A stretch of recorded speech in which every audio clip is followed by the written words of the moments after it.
मलीर जे क़दीमी क़ब्रिस्ताननि मां इंसानी हड्डियूं चुराइण वारे वाक़े ते सॼे ज़िले में सख़्त कावड़ ऐं ॾुख जी लहर छाइंजी वई। उन सिलसिले में इलाइक़े वासियुनि वॾे तादाद में क़ब्रिस्तान वटि गॾु थी वाक़े ख़िलाफ़ एहतिजाजी मुज़ाहिरो कयो। उन हवाले सां सहाफ़ियुनि खे इलाइक़े समाजी अॻवाननि ऐं मुअज़्ज़िज़ एजाज़ वाडेलो, मोहम्मद इस्माइल मरी, अब्दुर्रहमान जोखियो, लाला रफ़ीक बलोच, ग़ुलाम क़ादिर अबड़ो ऐं ॿियनि तफ़सीली दौरो करायो। त इहो अफ़सोसनाक वाक़ियो आहे। इनखे अगरि असां आवाज़ बुलंद न कयो त इहे ॿिया वाक़िया बि थींदा रहंदा हिते। जेसिताईं असां वाक़ियो एहतिजाज बि कयो आहे तो असांजा माॻ आहिनि, असां हिननि जी हिफ़ाज़त करियूं।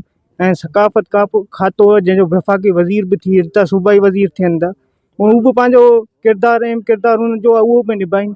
ऐं हिते तक़रीबन पहिरीं बि 2-3 दफ़ा थिया आहिनि, पर नंढड़ा वाक़िया थिया आहिनि। हिते इहो ई सोच डेवलप कयो वञे थो त यार हे को जादूगर या हे को ख़ज़ानो हिते आहे, उनखे पिया ॻोल्हीनि।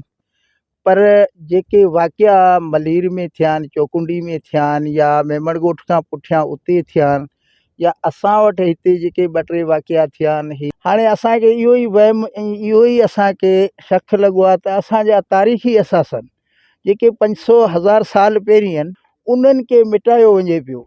असां बेवारस पाण खे सम्झूं था त भई असांखे लावारस करे असांजी जेके तारीख़ूं हिन धरतीअ जी, हिन मलीर जी जेके तारीख़ूं शयूं आहिनि, उन्हनि खे कॾहिं कंहिं बाईपास जे हवाले सां, कॾहिं त कंहिं मलीर प्रोजेक्ट जे हवाले सां, कॾहिं लियारी जे हवाले सां, पर उन शयुनि खे हे दफ़न कंदा वञनि त हिते जे माण्हुनि खे उहे पुराणी शयूं आईंदा नस्ल खे हथ न पवनि।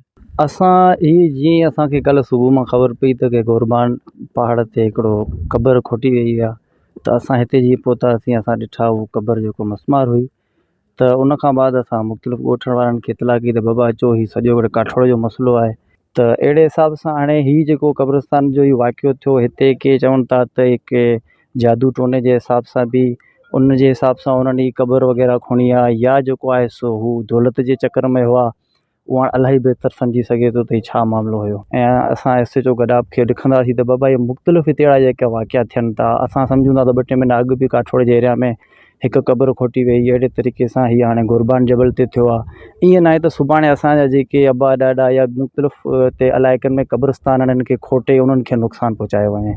इलाइक़े वासियुनि उन मौक़े ते सिंध जी सक़ाफ़त वारे खाते, ज़िले इंतिज़ामिया ऐं पुलिस खां मुतालबो कयो त वाक़िए जो नोटिस वठी मुलविस जवाबदारनि खे गिरफ़्तार करे सख़्त सज़ा ॾिनी वञे।